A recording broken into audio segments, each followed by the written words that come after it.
Good morning, everyone. It's a Sunday morning start sit stream here on the Going for Two Live network. We'll be with you for the next hour plus, probably, depending on the number of questions. So be sure to ask all those start sit questions after the intro.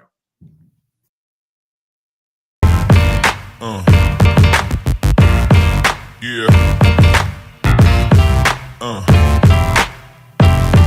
Yeah.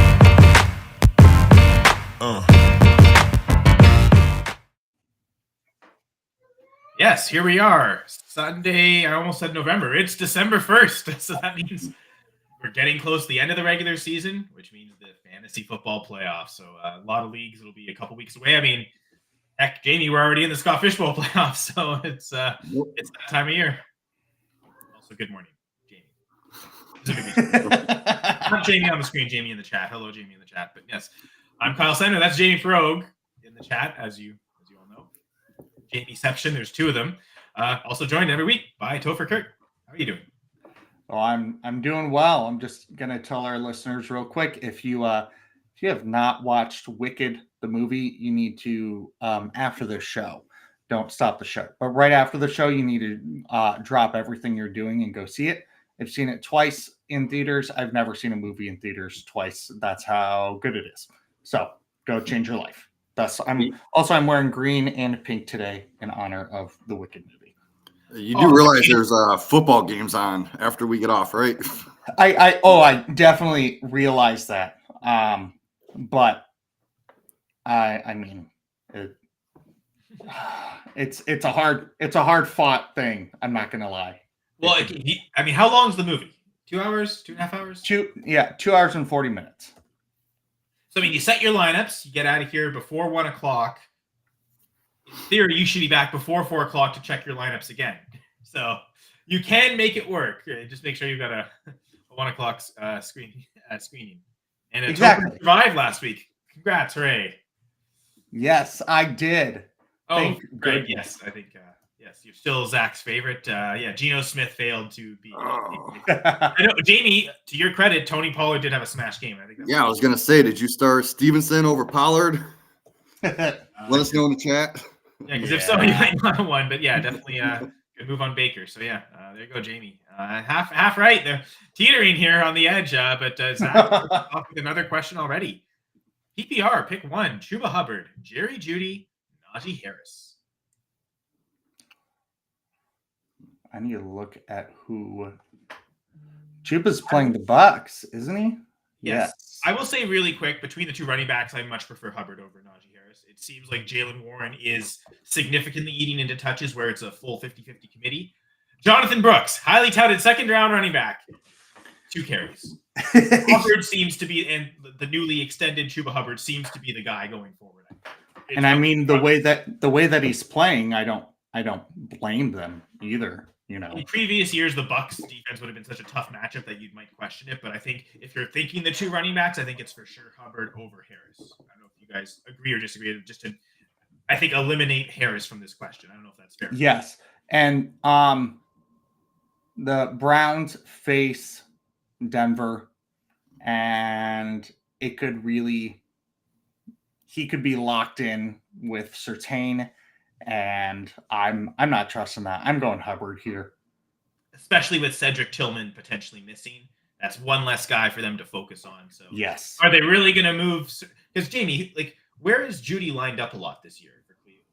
Since usually an outside. He doesn't play much slot. Because that was the thing he did in college a lot. It seemed like he played a lot in the slot in Alabama, and I think to a certain extent did that in Denver. Just 33% in the slot. Elijah Moore, I assume, gets more slot snaps. Is that? Yeah, I think he's at 60, 64. And which I doubt they moved Surtain into the slot just to cover Elijah Moore, right? Surtain, I don't believe shadows of the slot much, depending on who he faces. I think the most that I've seen was 20-some%. Normally it's 5-6%. So I think what Topher's saying about him shadowing Jeudy as a risk, I think it's potentially fair. Do you agree that just again as a Browns fan, knowing how the Browns operate, how Denver's likely to operate against the Browns? Yeah, no, this is easy. I go Hubbard. I got him wide receiver or running back 13, and Najee's down in like the 20s. Judy, I got him like wide receiver 30-ish. So definitely I would go Hubbard. Absolutely. I'm going Hubbard here. All right. Yeah, that was my one thing. Okay, Judy. No, Tillman means more targets, but the tough coverage of Surtain probably means Tillman might not even play. I think he's got a concussion. Well, and like in theory, that helps Judy. It's okay, more targets to him, but that also means again, Surtain's probably then just going to lock him down. So, is there going to be more targets, or is Bodek's going to maybe, or not? Is Jameis going to be afraid? Jameis won't be afraid to go there. Let's be real. He's going to target him a ton, but those he might not be able to get the catches. I did get the update that Brees Hall is active. Alec Pierce is also playing. Right. Yeah, I guess I could pull up the RotoWire inactives to see if there's any key players that aren't playing. So as you're doing that, I do want to say I do have a kind of a sleeper this week. T. Higgins. Normally he's like a wide receiver 2, maybe flex decision. This week I have him close to wide receiver 5 overall. So I'm playing him as a wide receiver 1 this week. So, I have him at 12, so I put both him and Chase up 12. Technically, I got him at 6, so I just like to say top 5. That's fair, but like the idea you're putting both of them inside the top 12, and you think both Bengals receivers can be wide receivers. Yeah, Chase is my number 1 overall this week. Wow. I got Nico. Brown. I went Nico against the Jags. Nico is at 4 for me. I do love that matchup too. That was actually a big talk about the full press fantasy pod. I can actually pull up the poll results because we put the polls out. Brad went with Puka Nacua actually this week, and I went with Nico Collins. I think the ECR is Nico Collins, Jefferson's wide receiver 2. But I think I definitely remember one of the comments someone said was, "Oh yeah, going Chase for sure as the wide receiver 1." So you like this matchup against the Steelers? I guess the one risk of the Steelers is. They slow things down, not as many plays, but I guess with Chase, he's so explosive that on just a few plays, he can be that wide receiver. Yeah, I'm not worried about the Joey Porter matchup this week. I think Chase is good enough. He could beat him. Actually, AJ Brown is the ECR wide receiver too. Sorry, that was the guy we put in the poll. Yeah. Oh yeah, against Baltimore, he has to be up there. Yeah, for sure. I think so interesting to see. I think all these guys are must plays, so that's great. But yeah, T. Higgins being that guy, like he might not be an obvious must play, but I agree with you of him being a wide receiver 1. I mean, I'm hoping you're right for my Scott Fishbowl playoff teams. Let's hope T. Higgins rocks because Gibbs didn't get a touchdown. Who else played? I mean, Jaden Reed had a nice game, so that maybe helps me. But Mahomes didn't smash like I thought he would. So a couple of disappointing performances. I want to move up from 405. I don't want to move down. So. Yeah, my Scott Fish Bowl is not going well. I started with Josh Allen, which is great, and then I went Marvin Harrison, and then Brandon Ayuk, and then I drafted Sam Laporta early, and it just nope. So did you make the playoffs? Oh God, no. My team did not pan out in any way, shape, or form. Well, speaking of the Scott Fishbowl and playoffs, drop the mic. Jamie's co-host on the Fantasy Cheat Sheet. By the way, I guess didn't mention, subscribe to the YouTube channel, Going for 2 Live. We got tons of great shows all throughout the week, including Fantasy Cheat Sheet, hosted by Jamie and Mike. But they both made the playoffs as well. I think we ended up having 10 people from Going for 2 to make the playoffs. Yeah, 2 of them are eliminated, I believe. Okay, so now, and then there were 8. There's 9. There's 9 right now, so 1 got eliminated. Oh, 1. Okay. I think there were 7 or 8 people from my league that made it in. Okay. Yeah, 6 of mine made it. Yeah, and I was in the Kansas City live draft, so we've kept talking throughout the season because we all met up, and that was really fun. But yeah, my team just nope, did not do much of anything. We had 5 teams make the Legolas division from the Legolas division make it. There you go. Mike does have a question. It's not in the chat, but I'll read it off. It's for the Warrior Bowl. So that's 0.75 points for running backs for the receptions. Let's see. So he needs to start 2, which is Juwan Jennings, Pittman, or Gus Edwards. Jennings, Pittman's, or Edwards. Yeah. Let's see. Kind of is tempting to say Gus Edwards because of Dobbins is J.K. out. Dobbins' absence. And he could catch a couple passes, so you get that. Let's not exaggerate. Yep. He kept a couple passes over the season, sure. Yeah. I'm pretty sure his career high is 12, which he set last year because no one else was there. He has 2 targets this season, period. That tracks for Gus Edwards. Yeah, he has 1 reception for 2 yards, and that happened in week 1. Before he got hurt. So he hasn't. So to be fair, he hasn't, like, the one thing that's happened since his injury was Dobbins took over. So this might be the game where he gets 2 catches. Jamie's right. Yeah, I guess a couple catches might make sense. Yeah, you're right, Jamie. I'm sorry. I think that San Fran is going to have to play from behind, and Debo's not doing much of anything. And Juwan Jennings has had 11, and 7 targets in his last 3 games. 2 of those games he went over 90 yards. You want to look for the opportunities in this, and Juwan Jennings is taking up those opportunities. Gus Edwards has only had 3 games this season with 10 or more carries. And when he had those, he has only had 2 games where he's averaged above 3.5 yards a carry. So I don't know if you guys seen the weather in Buffalo. No, I have not. I heard the winds are going to be between. No one can see the weather. It's so much snow you can't see anything. Yeah, I did hear it's going to stop snowing, so it should clear up the field. So all we have to worry about is the wind factor. So that usually affects like deep balls past that 15-yard mark. Yeah. Josh Allen does it, or it's Purdy, right? So Purdy, we don't know for sure. That's the scary part, right? Like, we don't know for sure that it's. So 12 hours ago from Roto Wire, Purdy remains on track to play on Sunday. Didn't have any setbacks on Friday or Saturday, and is expected to start. I'm looking at Jennings' deep targets. He gets less than 1 per game, so his ADOT is 9.4. Not bad. So I don't think he's going to be affected as much on those deep balls. No, over his last 3 games when he's really been in that solidified starting position and healthy, he's had average yard per target is 8.4, 8.3, 5.7. So yeah, that tracks. So yeah, I would definitely go Jennings on that one, and then I'm going to go Michael Pittman too. Is it pick 2? Yeah, pick 2.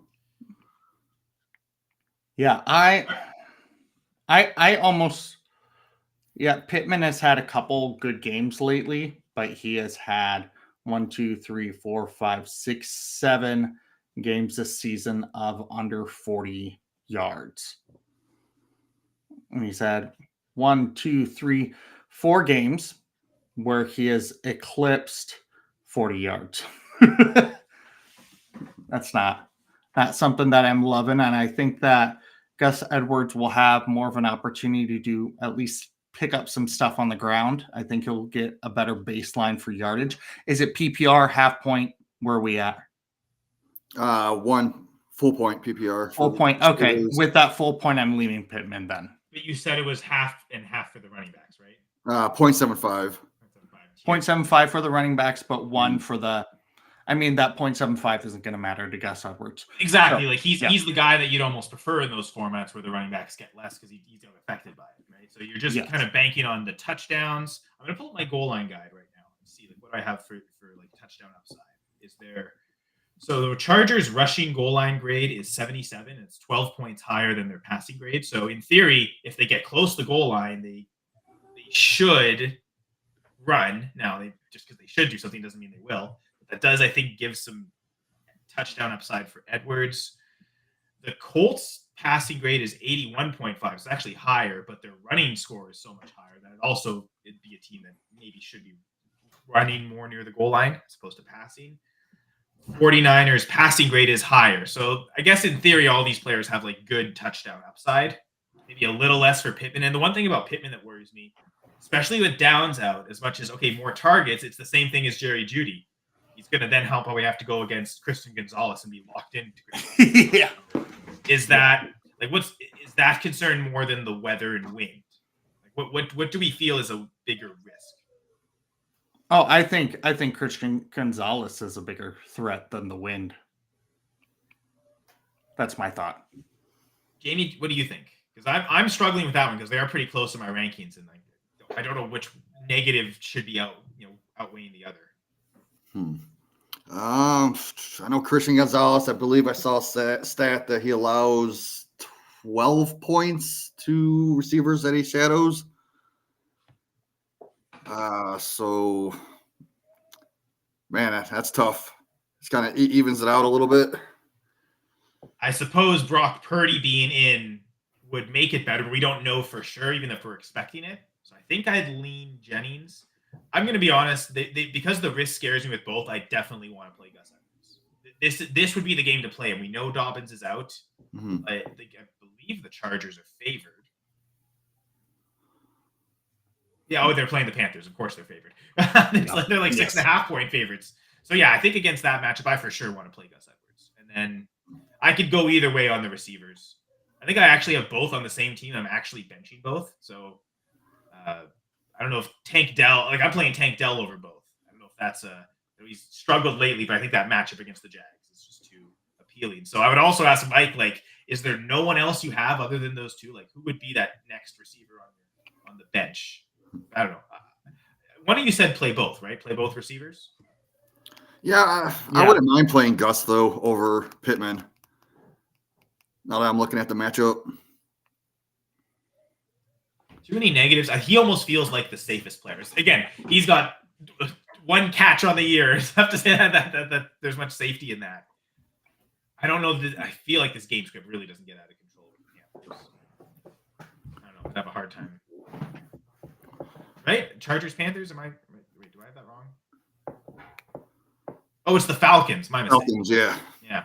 I was gonna say, the Chargers already played the Panthers this year. They crushed them earlier. The game script definitely didn't get out of control. I don't know. That's a tough one, Mike. But, yeah, good luck. Yes, it is. Yeah, another tough one. Yeah. Chuba Hubbard or Aaron Jones? I know you said you had Hubbard at 13, so you actually have Hubbard ranked quite a bit higher than I do. To me, it's a little less easy because I think it'll be a good week for Jones. But to have Hubbard at RB 13, I could understand why you would think that's tough, Jamie. Yeah. Hubbard too low. Maybe I do have him too low. Okay. Yeah, I don't know. I still think I'm going to go Jones, even though I got Hubbard ranked so high. Like if I had the start-sit decision on my team. I actually have Jones at 13, so I guess I'm lower on both of them than you are. Yeah, it's just hard to sit a stud like that. Brooks is getting a little bit of work. What did he get? Like 20, 30% of snaps? I didn't look at it, but he didn't score that many fantasy points. Well, I mean, he might have been out there for a lot, but I think he got 2 touches. I'll look that up. I thought he had 2 carries. Maybe he had a catch. But like it feels like Hubbard's just gonna, even if the snaps don't say it, he's the one that's getting all the work. They're putting Brooks out there on the plays where they're not going to give it to the running back. Yeah. He didn't even get a target. Two carries, so 2 touches. So even if the snaps might not seem it seems like Hubbard's still the guy getting the majority, if not all, of the touches. Yeah, I'm going Aaron Jones on this one. The Arizona defense is Buda Baker and then a bunch of guys. It really is. And so, and I think this Minnesota team is going to beat up on the Cardinals. And so I think the game script will be in favor of Jones. If you look after their bye week, Jones has carries of 14, 19, 21, 17, 15, and 22, and has had 3 targets or more in 4 out of those 6 games. He's still being as consistent as can be, kind of like when he was a healthy Packer. You could always count on him, and he's being a healthy Viking right now, which yay for Vikings. Ugh. As a Packers fan, but I'm glad to see that Aaron Jones is still kicking it and doing awesome. So I'm going Jones. Yeah, I can see like 70 yards for Jones, maybe even more. Then he gets like 2-3 receptions, another 20 yards. And if he gets that touchdown, that's what, almost 20 points right there? Or not quite 20, but still. Yeah, I'm going Jones here. Good question. Yeah, the one thing I was looking up to doing my goal line guide is Jones is second on the Vikings in red zone targets. And you look at the goal line grade, it sucks for the Vikings. Their rushing grade has been bad all year. Up to like a couple weeks ago, they only had one rushing touchdown inside the 5. Now they're up to 3, but they're still only at like 21% efficiency. They're like 64% touchdown rate passing inside the 5. So they've definitely been way better doing that. But the way Jones is involved in the passing game, that doesn't preclude him from also having touchdown upside. Probably more as a pass catcher than he actually does as a rusher on this team. Yeah, I'm going Jones here. We're all in agreement there, Justin. All three of us. Clean sweep. And even though I got Hubbard ranked so high, I'm still going to go Jones. So even though he's Canadian and I love him, I'm still going to. What's your reason? Topher, you're just like, I just like Aaron Jones more. You guys are crazy to even consider it. Well, I think that I just think that it's a better matchup. I think that Aaron Jones has a better matchup this week, and yeah.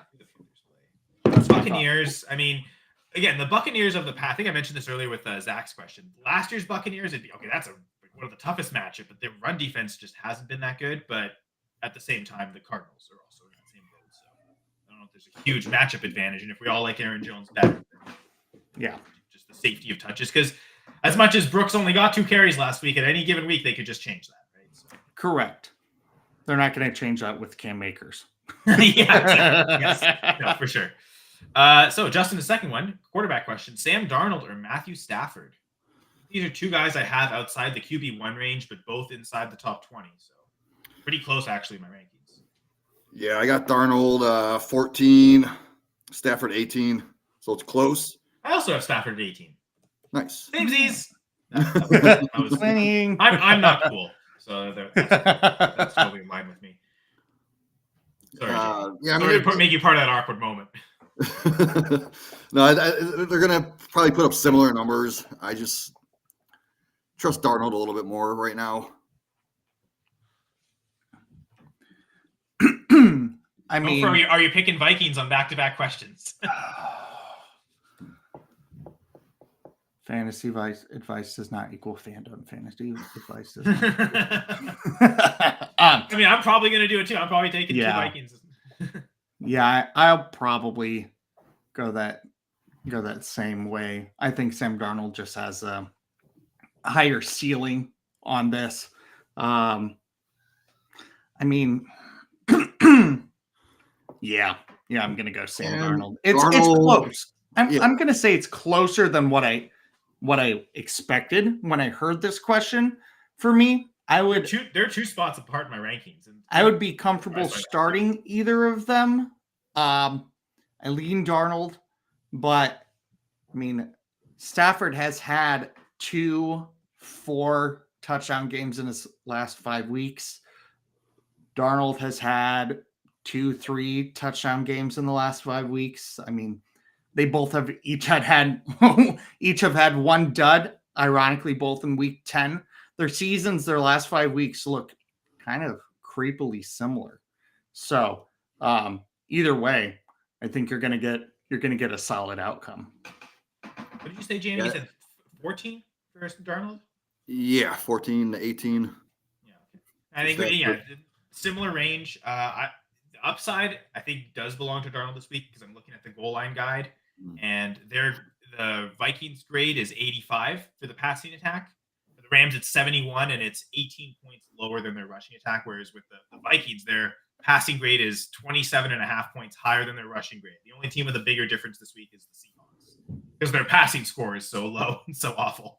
Yeah, and Darnold has that rushing upside where he can get you like maybe 15 to 20, 30 yards on the ground.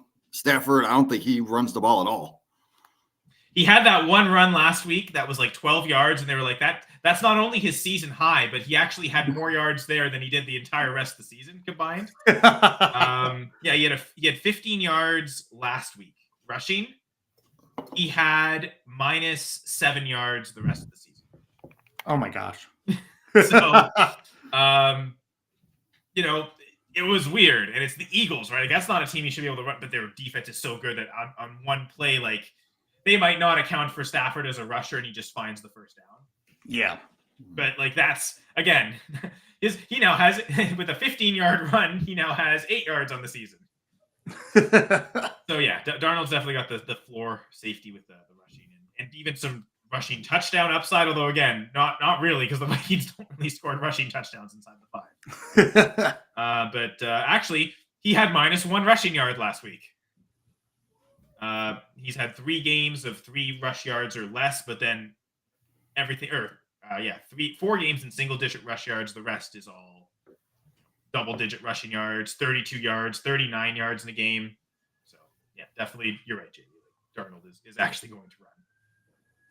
So touchdown upside and probably safer floor because of the rushing. I think both ways lead towards Darnold. So Justin, I think we're all in agreement, and I guess it would be advantageous if this is the same league to have that Darnold-Jones stack. Like I mentioned, Jones' touchdown upside might really come in the passing game. So Jones scores a touchdown, it might very well come from Darnold's arm. So that's there's a sometimes you don't think quarterback running back correlates to stacks that well, but the pass catching running backs do, and Jones definitely counts as that. And if it's 2 separate questions, then you're just all in on the Vikings anyway. And which then means one outcome, right? If the Vikings smash and score a ton of points, it benefits in 2 different leagues. Yeah. The inactives. Just running around and read through it to see if there's any like fantasy relevant players we should know about that aren't playing today. For the Texans, Xavier Hutchinson is out, just in case anyone's playing him. I'm pretty sure I have him ranked, so I can remove him from my rankings. That's great. It looks like he might be the only one. Just a healthy scratch. It looks like they're choosing to go with Mechie and Robert Woods over him, which is interesting because earlier in the season, in similar situations, Mechie seemed to be the guy that was always the healthy scratch, and Hutchinson was playing almost every game. Now it's flipped. Nico Collins, Tank Delback, those will be the main 2.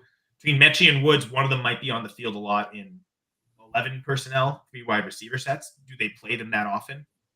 I guess even so, Dell probably doesn't play a lot on the outside anyway, even in 2 wide receiver sets. So maybe either of them is startable, but yeah, Xavier Hutchinson is out, so definitely don't play him. Josh Downs is out. I think that was ruled out yesterday. Those people shouldn't be surprised there. Other teams. Josh Oliver's out. Hawkinson would be the tight end one for the Vikings, and then Johnny Mutt would be the backup. KJ Osborne's out for the Patriots. You know who's not listed on the Patriots, Jamie, as an inactive? Who's that? Javon Baker. Oh, so he might be playing today. It's exciting, finally. And he gets 0 targets. Okay. He's active, but we didn't use him at all. But yeah, KJ Osborne's out. But yeah, they've unless Javon's on injured reserve. But I mean, maybe he is. I don't know. I think he's on a taxi squad on a league, so I haven't paid attention to him at all. But it looks like he'll be active today if he is on the active roster. Quick, like you mentioned, Breece Hall active. Abanikanda out instead. Josh Kelly's out. So Tajay Spears is active for the Titans. Mm-hmm. So this would maybe be a week where you're not as enthusiastic about Pollard because Spears is now active. I know that was a big thing for you last week, right, Jimmy? You were going Pollard because Spears was out. Yeah. And then, Brian Robinson's active with Eckler, I believe. Eckler's not listed as out. Did they put him on injured reserve with the concussion? Yes, they did. Okay. They just put him. They did that yesterday, I want to say. Okay. Severe enough concussion, I suppose. Yeah. Bye week coming up too, and sorry, JD. Hold on, we got one before this. I think this my one's mistake. first. Sorry, Justin. Sorry to skip you. Sorry, Zach, to give you a false hope. Thanks for your continued patience, everyone. Ooh. So we got Chase Brown, I'm assuming, right? Oh. And Bucky Irving. So They're 2 spots apart. In my Bucky, ranking. man, like the rest of the season, I actually like him over Rashad White because if they're going to be in like a positive game script situation, Playing the Panthers. Bucky's probably going to get more work. than Rashad White. So I actually put him running back 16. But Chase Brown, man, I got him in my top 10. Where did I have him? Number 7 against Pittsburgh, scoring almost 20 points. Yeah, I've noticed his projections are super high, and I don't quite have him that high. I actually have him at RB16. So that's funny that you have Irving there, but I have Brown there. That's 2 spots higher than Bucky Irving. So I'm going with the Canadian as well, Chase Brown.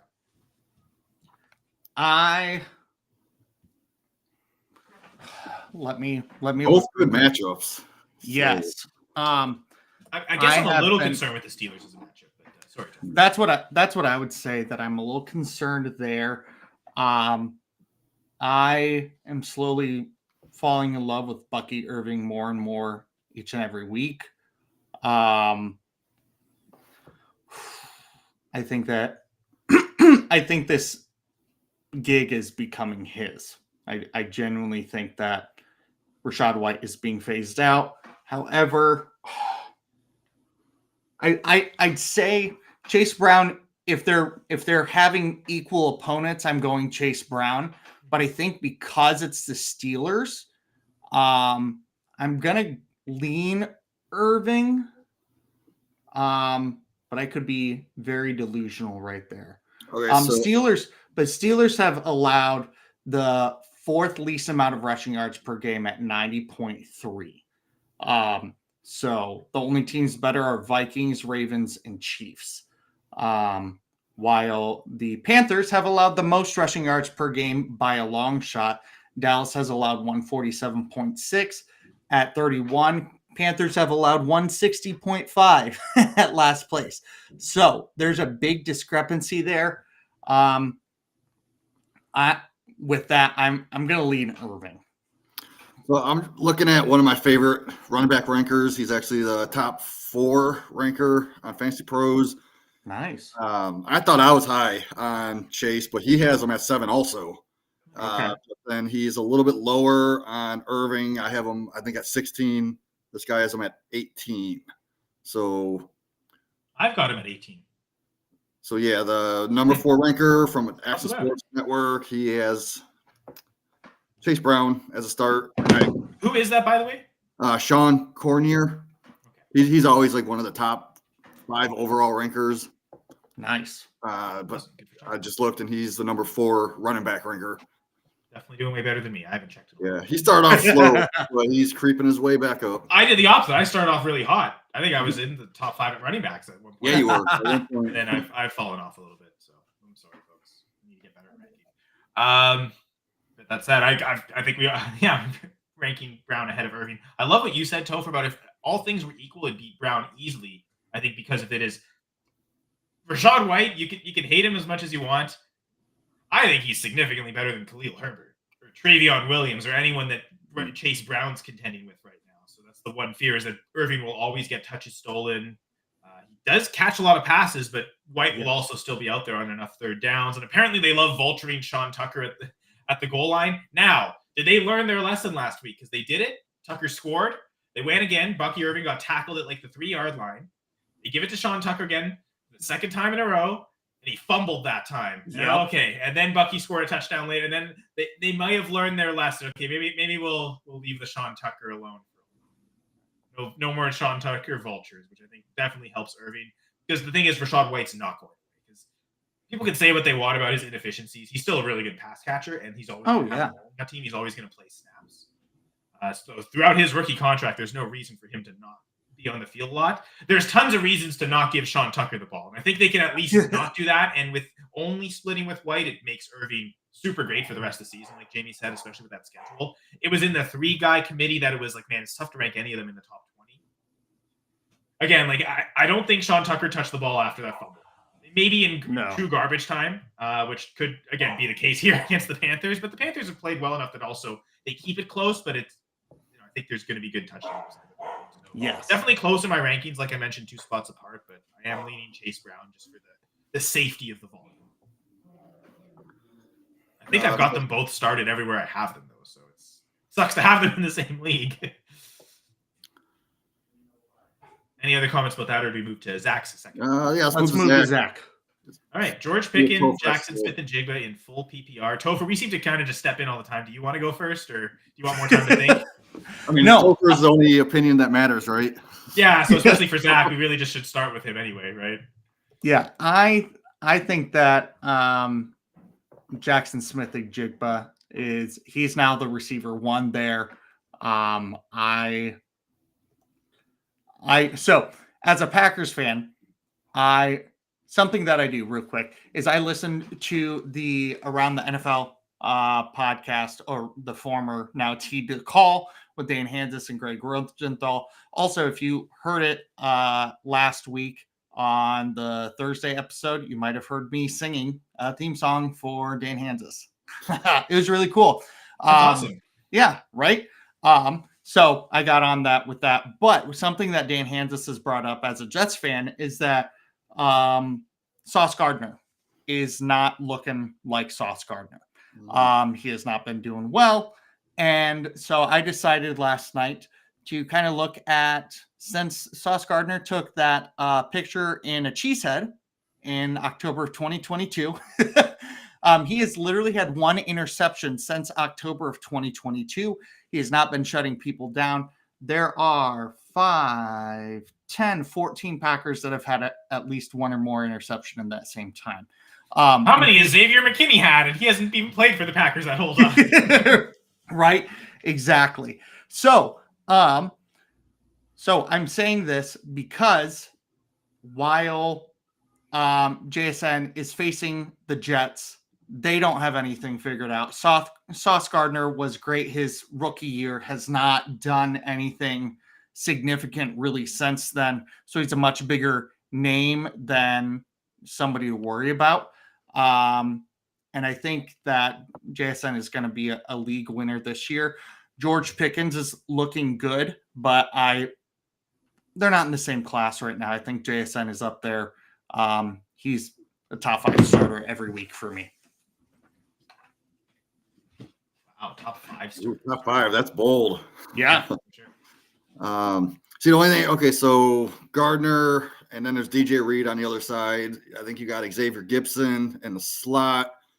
I mean, Gibson's been pretty solid. Which, to be fair, that would be where JSN probably lines up the most. Yeah. But I was going to say, like, as much as, like, I liked what you were saying about Sauce Gardner, Topher, I don't even know if it matters, because I imagine Gardner's going to be on Metcalf most of the time. Yes. Maybe I'm wrong. I mean, they're just coming off a bye week. Maybe they have some drastic changes on defense and they switch things up systematically. Not with this coaching staff. Exactly, right? Hey, did Robert Saleh make Sauce Gardner, and he wasn't good at all ever, and now he's being exposed. He was like a top 5 pick, so yeah, nothing to do with Saleh in terms of him being a top 5 pick. I mean, the Jets were the team that picked him, so that they influenced the decision. But I feel like that was warranted. Like, I remember mock drafts that year; he was always going to the top 10. So, oh yeah, and rightfully so. But I'm going JSN, easy. Yeah, I think definitely a bold take on the top 5 rest of the season. I will say I did rank him higher than Metcalf this week. I don't know, Jamie, have you made that flip yet? Let's see. I got JSN at 15, Metcalf at 19. It's funny. I have JSN at 19. We've got a lot of things that are funny there, but again, higher than. So my question is, where do you have Pickens? Because I noticed I'm higher on Pickens than almost everyone. I have him at number 8. Ooh, even higher than me. I've got him at 10. So okay, correct. So, you have him higher than me too. Yeah. Even at 10, I see you're pretty high on him compared to other people. Yeah, I didn't see what his ECR was, but let me check something real quick. Sure, but yeah. Anyway, so I guess Jamie and I are both going Pickens. I know for me, one of the big things, I referenced it earlier, and I'll say it again: the Seahawks have the lowest passing goal line grade of the week. Their score is 37. This is because of two things really strong that it's so bad. The Seahawks have only had 2 touchdowns inside the 5 this year passing. They've had 6 inside the 5 running. And even though their 6 isn't a great percentage, it's only 35% rate, but they're at 14% inside the 5 passing. I believe that's the second worst for any offense in the NFL this year, for any passing offense anyway. The Jets, in spite of how bad their defense is, their red zone and goal line passing defense has been great. They've only allowed 1 touchdown inside the 5 passing. 11%. Wow. So that's why that score ends up being so low. Is this specific situation of passing inside the 5 for the Seahawks has been bad. Defending the pass inside the 5 for the Jets has been so great. So I think there's so little touchdown upside with JSN. In theory, what the Seahawks should do is just run Ken Walker anytime they're in the red zone inside the 5. Now, not Zach Charbonnet, which apparently they started to do last week. And guess what? It didn't work. So there he goes. Maybe actually the guy that's done well doing it this year, the short yardage stuff, I don't know, maybe just keep giving him the ball so he can keep scoring touchdowns like he's been all year. It's just Seahawks sometimes the Seahawks. But all to say, definitely think there's more touchdown upside with Pickens. Both guys, I think, are the top targets on their team. So there's some safety in that. And I guess maybe the argument, Topher, is you're not necessarily taking JSN for the upside. You are taking him for the safety of targets. Like he can get 12 targets, 10 catches. You're not necessarily chasing the upside on him. So the goal line grade being so low doesn't necessarily affect it for JSN like it would for Metcalf, who's a big part of his game is touchdowns. Yes, I think JSN is just he's going to be a target monster. He's proving that over the last few weeks. And I think that him and Geno Smith have a connection that is pretty brilliant. So I just checked a couple rankings of people I trust that are in the top 5 on Fantasy Pros. One has Pickens at 15, which is lower than me and you both, Kyle. And then just changed to 26 for JSN, all the way down to 26. I know the consensus right now. I'm looking at the ECR. Wait, what was this? Was this? Oh, it's full point PPR. Let me change it to full. I had it at half point. Yeah, so maybe disregard my rankings because everything I said was for full point. So in half point. Sorry. So in full PPR, I have Pickens down at 13, and JSN at 15. So it's a lot closer actually with the full PPR rankings. Yeah. But the consensus is still actually I'm in line with consensus. Pickens at 13, JSN at 19. I mean, to be fair, that is the format, right? Where JSN would be better than Pickens, or at least get close. But yeah, I still have Pickens as the guy. Yes. Yeah. Sorry, Zach, for the early confusion. The fact that I've messed up the format means he's definitely never listening to me ever, and he's obviously going to play JSN because Topher said it. Especially because I'm so adamant about it as well. How does it change your rankings much, Jamie, for full PPR? Or were you correctly saying it in full PPR? And I always just go off full PPR. I don't do rankings for half, but if I got to make a decision for someone, I kind of just do the math in my head. Well, I think Fantasy Pros is great because they'll just do it automatically, right? Like in theory, like this is the player that, like for an example, like JSN, right? Because I rank it for half PPR because that's what the contest is for, and enough of my redraft leagues are half PPR. But like Fantasy Pros will they do it automatically, so then you could manually go back and change something. So yeah, so whatever format you do, just stick to that format, and then the rest will kind of automatically change and update. Yeah. So I guess thanks Fantasy Pros for that for all. That also means it stays in line. I think that's easier for them, right? Because if you change things drastically, like then it's. I mean, they're ranking it. They're based. All the rankings are based on half PPR in terms of like the accuracy, which people ranking are ranked the best anyway. But, So we do have another Pickens question, and this one's even tougher. Oh, I was gonna say because you mentioned. Sorry, nope. Jamie, you go ahead. Okay. My bad. Because you mentioned earlier you had Higgins inside the top 5 or top 10, number 6. Yeah. So I imagine you're saying Higgins over Pickens. I mean, I got Pickens at 8, Higgins at 6.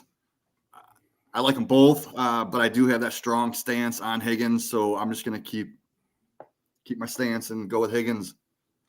In theory, the Bengals have the higher touchdown upside this week too, and my rankings are pretty close. Like I've got Pickens at 10, Higgins at 12.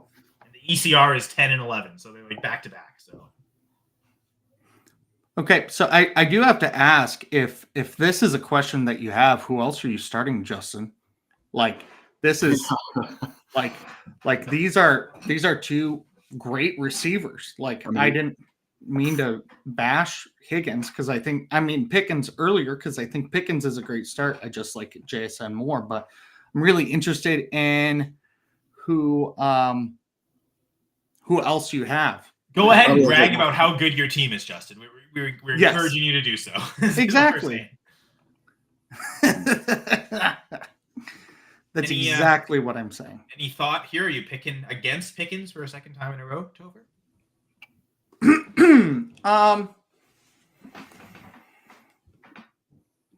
I need to think on it. I need to look at something real quick. Like I mentioned, okay, well, I'll riff on this. The goal line grade is about 20 points higher for the Bengals passing grade compared to the Steelers passing grade. So that definitely would be a notch towards Higgins. The touchdown upside's better there. Not having to contend with Jamar Chase, I think, is the main reason I have Pickens ahead of him, getting the main target guy. And he's already starting Marvin Harrison. Interesting, because I do have Harrison ranked a lot lower this week. Yeah, I think I do too. So I would start those two over Harrison. Yeah, I think that's how we're gonna go. That's the easier way to solve. Yeah, I mean, Minnesota's been pretty decent. Vikings defense. That's a very tough defense, and especially like Murray's a pretty good quarterback, but even so, like they can really confuse and mess up like quarterbacks' game plans. And, Michael Wilson's also involved, getting like half of the targets there. I think getting red zone targets, right? So like it takes away some of the touchdown upside from Harrison and McBride. Frankly, neither of them are scoring touchdowns. Yeah, McBride doesn't have a receiving touchdown all season. He's Jacoby Myers. He's passing touchdown, rushing touchdown. I think he's got a fumble recovery touchdown. Catching a ton of passes, great for fantasy. But yeah, just give him a touchdown. So Trey McMyers apparently. So yeah. The other two options, I have both of my top 10. Harrison's all the way down at like 28. Okay, I was almost embarrassed to say I have Marvin Harrison at wide receiver 30. At wide receiver what? 30.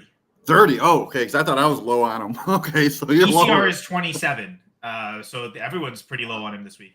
I'm really discounting this matchup against the Vikings.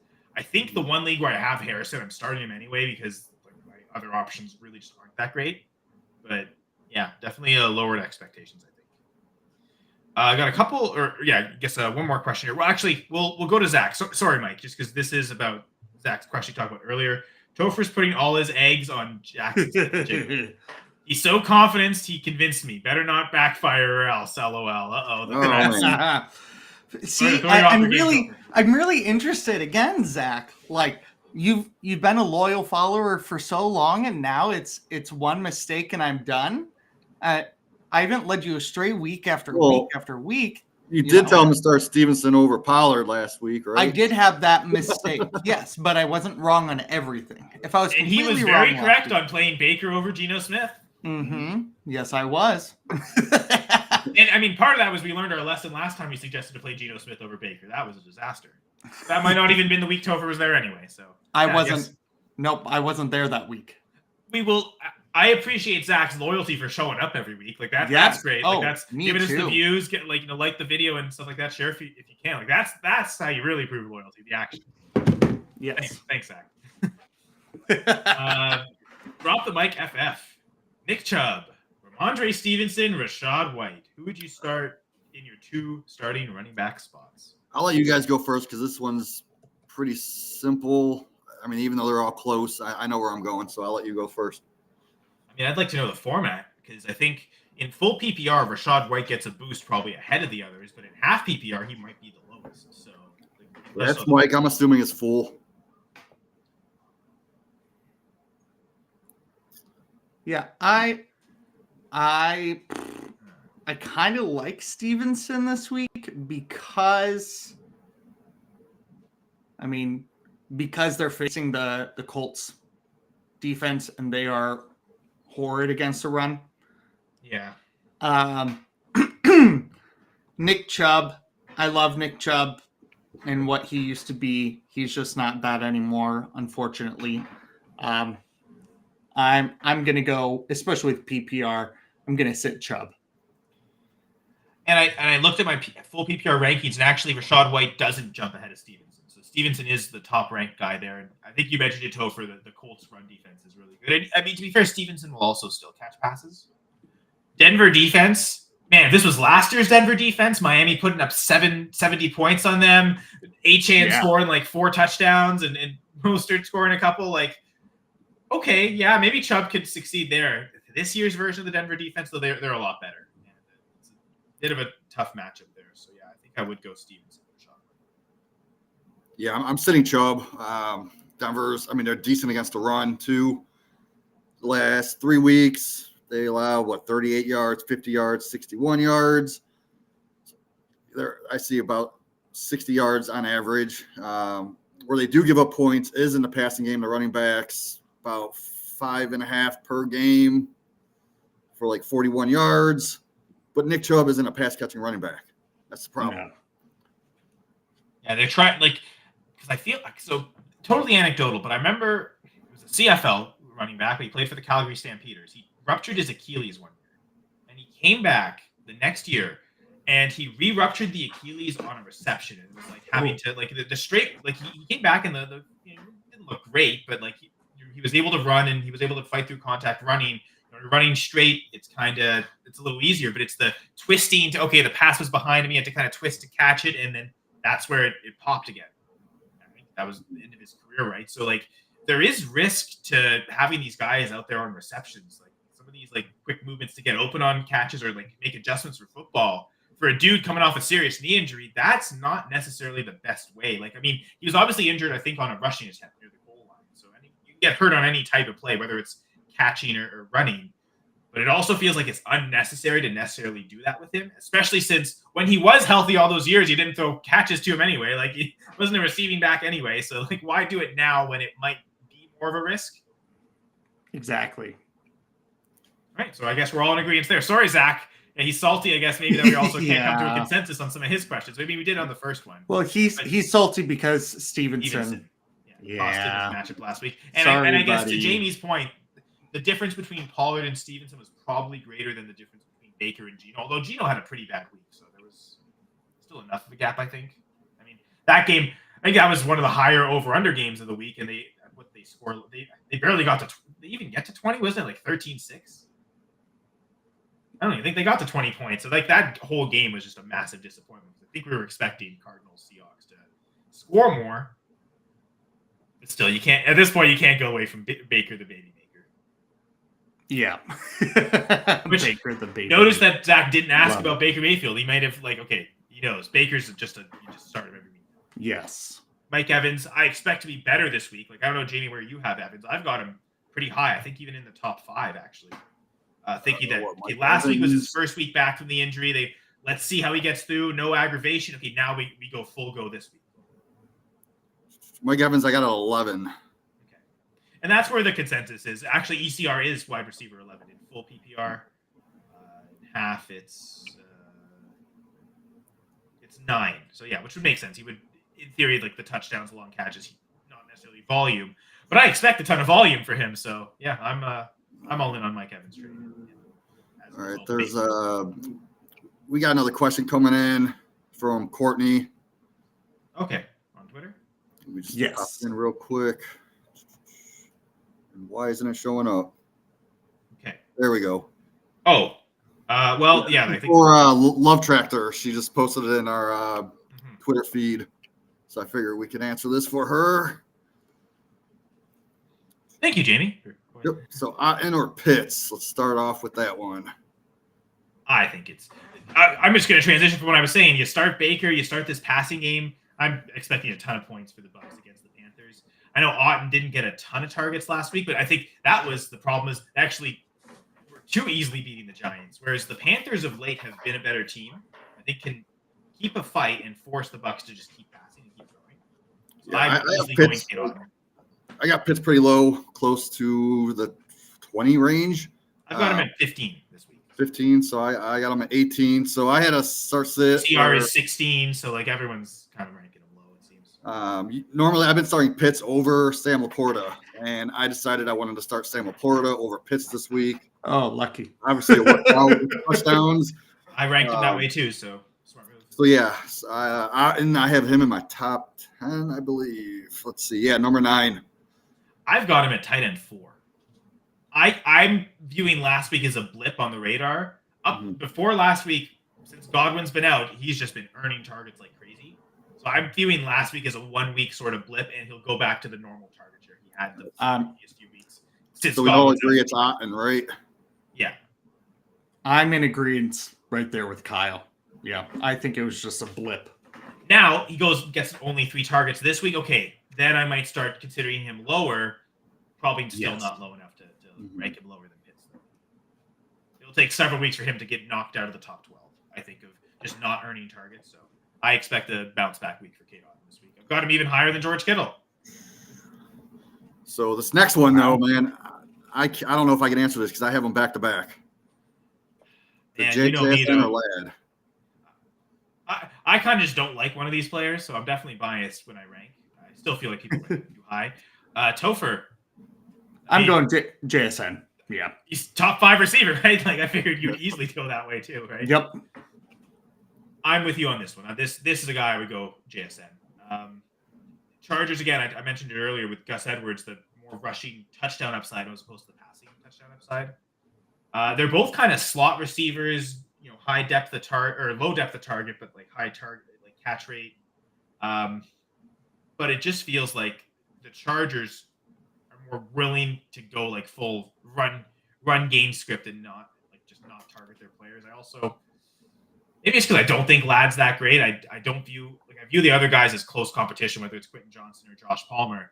I think Jackson, Smith, and Jigba and DK are very clearly better than every other pass catcher they have there. And that's why most targets go towards them. Whereas I guess with Ladd, I've been skeptical and hesitant on him. I don't necessarily view him as that elite talent. I know last couple weeks I've been about 10 spots lower than consensus. This week, half PPR, I'm 8 spots lower. Although Courtney asked, half PPR, yeah. Okay, so I had it right. Yeah, so I've got Ladd at 24, JSN at 19.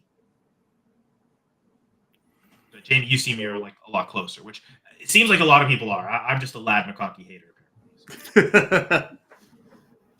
Oh man, yeah, I'm gonna go JSN. No, I'm switching. I'm going Ladd. Okay, I was gonna say we're all in agreement. You should have stopped off the count. No. I just think Atlanta's secondary is just not as good. So,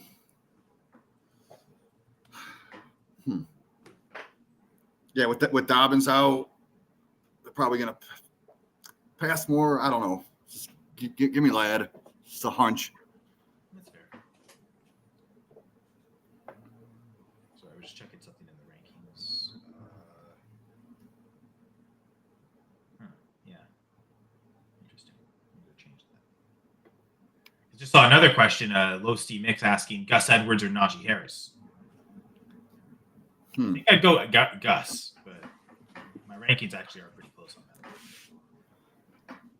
I'm still gonna go Najee. I don't know, man. Yeah, I got Najee 26. Gus at 35. I just don't trust Gus. That's fair. I to be fair, I just don't trust Najee. Yeah. Like that. Like to me, he's outside my top 30 because I think the last couple weeks Jalen Warren's outscored him.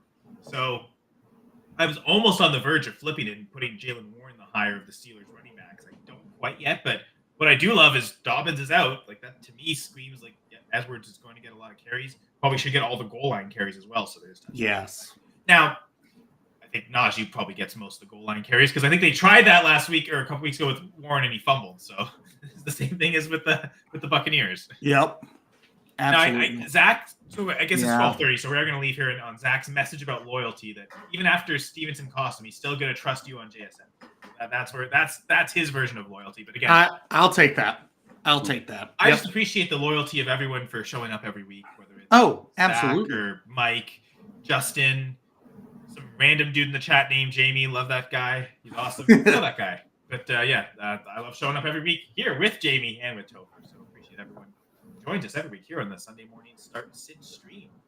Anyone have any messages before we get out of here? No, not really. You said your piece about Wicked. Yes, I did. Hope everyone has a wicked day, I suppose. Yep. Make sure you go out there, win your matchups. We're on crunch time. Playoffs about to start in 2 weeks. That's crazy. Week 15 for a lot of leagues. That's the starter. And you know what? If you can win enough games, you might not even have to play week 15 because you can go straight to week 16. So those first round buys, mean, it almost essentially counts as a playoff win. So you could still chase those first round buys, do it every week. You'll go full tilt as far as you can, try and score as many points, catch up to those leaders. If you aren't, and if you have one of those first round buy spots right now, just keep winning to ensure that yeah, keep it. Save that. yeah, it's a good thing to have. You want it. Yes. But yeah, 12:30 now. So again, we'll be back next Sunday. I guess I was just kind of planning like December schedule, and like I think I'm going to be available every Sunday through the rest of the regular season. So I mean, if you two are, feel free to join me. But I'm going to be putting these live streams out. I think maybe even week 18, just for the week 18 crazies out there. Yeah, absolutely. I definitely love talking with you guys. So I'll spend a Sunday morning, where especially on week 18, where I don't have to stress about lineups and worry about anything. Yes. Like, I'm totally fine to just, because I'll still rank. I'll still write a goal line guide article for week 18. So I definitely still like keep in the mode of creating content, helping people out. And I think, if I'm not mistaken, week 18 is like. And we can talk bets, DFS. Yep. Sure. Yeah. We got a lot we can talk about. I think it's like January 5th. That would be. January 5th would be that last week. So we're gonna go right till for a whole nother month here on the Sunday morning starts to stream. So yeah, sort of planning everything in front of everyone, guys. Put pressure on you in public like this, but I know I'm definitely good. Just keep helping people out as long as people have coming and asking questions. Yeah, same here. All right. So on that note, we'll leave you, and we'll be back next week for sure here on the Going for Two Live Network.